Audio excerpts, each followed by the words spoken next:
नमस्कार, मैं हूं प्रेम शंकर सिंह और आप देख रहे हैं मन कही।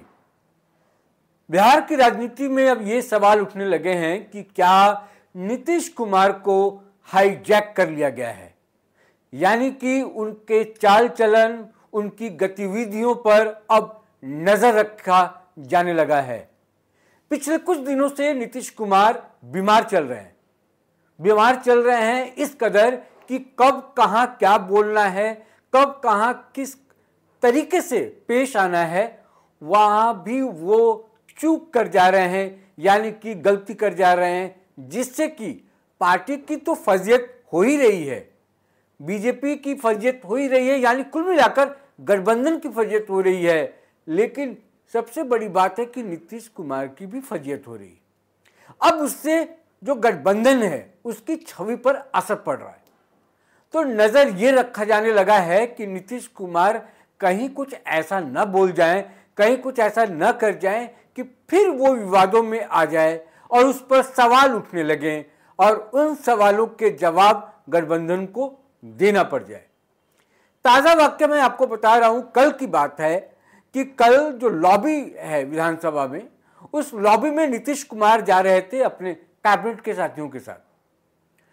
विपक्ष के कुछ नेता, कुछ विधायक वहां पर मिल गए, उनको किसी मुद्दे पर चर्चा होने लगी कि मुसलमानों के लिए नीतीश कुमार ने क्या किया नहीं किया, कुछ तर्क दे रहे थे, सामने से भी कुछ सवाल पूछे जा रहे थे, यानी कि बातचीत का एक सिलसिला वहां पर चल रहा था।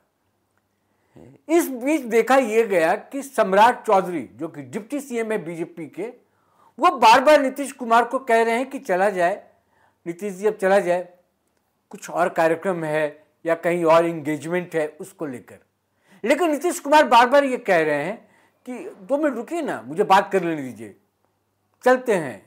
टालने की कोशिश, यहां ले जाने की कोशिश, ऐसा एक दृश्य वहां पर सामने दिखाई दिया। दूसरी तरफ जो विधानसभा के अध्यक्ष हैं नंद किशोर यादव, वो भी खड़े थे वहां पर। उन्होंने भी इशारा किया कि नीतीश बाबू अब चला जाए, अब चला जाए, लेकिन वो वहां से हट नहीं रहते और बातचीत का जो दौर था विपक्षी नेताओं के साथ वो चलता रहा है ऐसे ही। इससे अब ये राजनीतिक गलियारों में एक कयास लगाए जा रहे हैं, सवाल उठने लगे कि क्या नीतीश कुमार को हाईजैक कर लिया गया, क्या उनके उठने बैठने चलने इन तमाम चीजों पर नजर रखी जाने लगी है क्या। हालांकि मुझे लगता है कि जो वहां पर दृश्य बने, उन दृश्यों को देखकर लगता है नीतीश कुमार को किसी और भी कार्यक्रम में जाना होगा।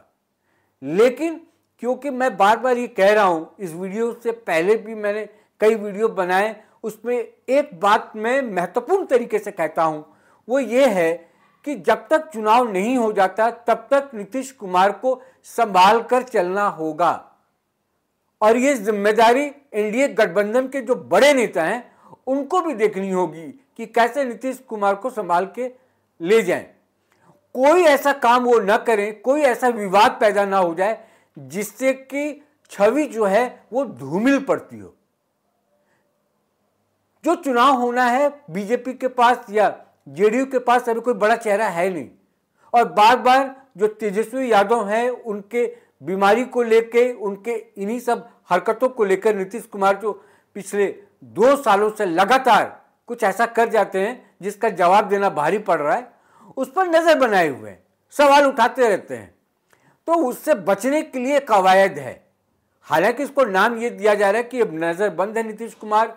राजनीतिक रूप से जो फैसले हैं नीतीश कुमार इस दौरान किस तरीके का ले लेंगे, इसकी कोई गारंटी नहीं है। इन पर यह भी आरोप लगते रहे हैं, जो कि सच भी है, तथ्य है, इसमें कोई छुपी छुपाई बात नहीं है या कोई अटकलबाजियां नहीं है इसमें, कि गाहे बगाहे नीतीश कुमार को जब भी मौका मिलता है वो एक पार्टी से दूसरे पार्टी का दामन थाम लेते हैं, यानी कि इसीलिए उनको एक संज्ञा दी जाती है पलटू राम का। पलट जाते हैं तुरंत, मौका देखे नहीं कि पलट गए। तो ये भी डर है बीजेपी नेताओं को, एनडीए गठबंधन के नेताओं को, कि कहीं ऐसा ना हो कि नीतीश कुमार आरजेडी के साथ चले जाएं और एक नया समीकरण बना ले और उस समीकरण के हिसाब से काम करना शुरू कर दे।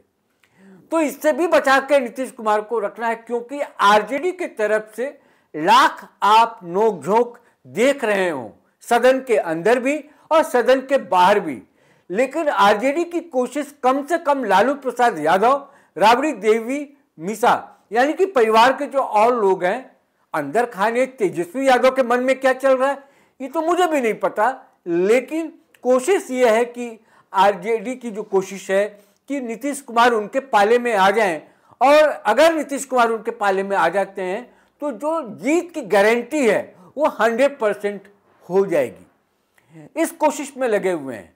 तो अभी 6-7 महीने का वक्त, जैसा कि मैंने कहा है कि वक्त अभी बचा हुआ है।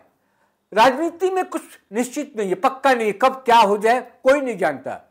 तो राजनीतिक दांवपेच जो हैं वो लगातार चल रहे हैं, आगे भी चलते रहेंगे। तो जब तक चीजें फाइनलाइज नहीं हो जाती है, जब तक चुनाव हो नहीं जाते, रिजल्ट आ नहीं जाता, इस बात का डर तो बीजेपी को भी है, बीजेपी भी डर रही है। हालांकि पटना दौरे पर जो गृह मंत्री हैं अमित शाह वो जा रहे हैं, उसके बाद क्या होता है, क्योंकि अभी सीट बंटवारे को लेकर भी बातचीत चल रही है। 4-5 दल हैं एनडीए में जो कि चुनाव लड़ने वाले हैं, किसको कितनी सीटें मिलेंगी उसको लेकर अभी बहुत सारी बातचीत होगी, गणित बिठाए जाएंगे। तो ये तो एनडीए का एक अपना जो राजनीतिक सूझबूझ है उसके हिसाब से चलने का ये काम कर रहे हैं। दूसरी तरफ मैं अगर बात कहूं तो हाईजैक करने की बात की जा रही है। हाईजैक शब्द क्यों लिया गया इस पर? हाईजैक का मतलब यह है कि 2-3 डर हैं, वो डर मैं आपको बताता हूं, उससे चीजें और क्लियर हो जाएंगी, स्पष्ट हो जाएगा कि क्यों कह रहे कि हाईजैक करने का पॉजिटिव मतलब है। हाईजैक का मतलब ये नहीं है कि नीतीश कुमार को नजरबंद कर दिया गया हो, कमरे में कहीं उनसे आने जाने पर रोक लगा दी गई हो। हाईजैक का यह मतलब है कि नीतीश कुमार क्या बोल रहे हैं और क्या कर रहे हैं और उनकी प्रतिक्रिया किसी चीज को लेकर क्या है उस पर नजर रखी जा रही है, क्योंकि डर यह भी है कि आरजेडी की तरफ से लगातार डोरे डाले जा रहे हैं नीतीश कुमार पर, और उन पर किसी की नजर न पड़ जाए, कोई ऐसे फैसले न ले लिए जाएं जेडीयू की तरफ से, नीतीश कुमार को जल्दबाजी में कोई ऐसा फैसला न ले लें जिससे कि एनडीए गठबंधन को नुकसान हो। हालांकि महागठबंधन में भी बहुत चीजें ठीक नहीं चल रही, इसलिए इसकी आशंका और बढ़ जा रही है कि महागठबंधन में कांग्रेस और आरजेडी के बीच में जो तल्खियां हैं वो लगातार बढ़ रही हैं। कन्हैया कुमार की एंट्री से बहुत चीजें बदल गई हैं। तो क्या ये दोनों साथ में मिलकर चुनाव लड़े? अगर साथ में चुनाव मिलकर नहीं लड़ेंगे तो इनको एक ऑप्शन चाहिए, उनको एक पार्टी चाहिए जो उनके साथ मिलकर चुनाव लड़े। अगर सीट बंटवारे को लेकर बात बन जाएगी दोनों में, कांग्रेस और आरजेडी में, तब तो कोई दिक्कत नहीं है, हो सकता है साथ में चुनाव लड़ें। लेकिन अभी जो स्थिति बन रही है उसको लेकर ऐसा लग रहा है कि इनके मतभेद और ज्यादा बढ़ेंगे आने वाले समय में, क्योंकि बार बार आरजेडी ये आरोप लगाती आई है जब से चुनाव हुए, यानी कि 5 साल हो गए, 2020 से आरजेडी ये आरोप लगा रही है कांग्रेस पर कि अगर कांग्रेस को 70 सीटें नहीं दी होती तो हो सकता था कि चीजें बदल के आरजेडी चुनाव जीत जाती और आरजेडी की सरकार होती बिहार में और तेजस्वी यादव मुख्यमंत्री होते, क्योंकि जहां जहां चुनाव आरजेडी और कांग्रेस हारी वहां पर 70 सीटों में जीत का जो रेट था उनका वो बहुत कम था।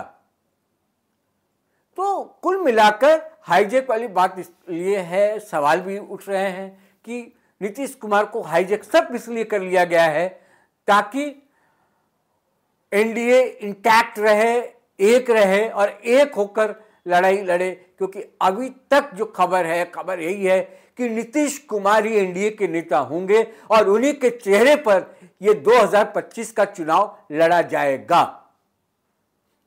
इसको बनाकर रखना है, इसको हिलने नहीं देना है।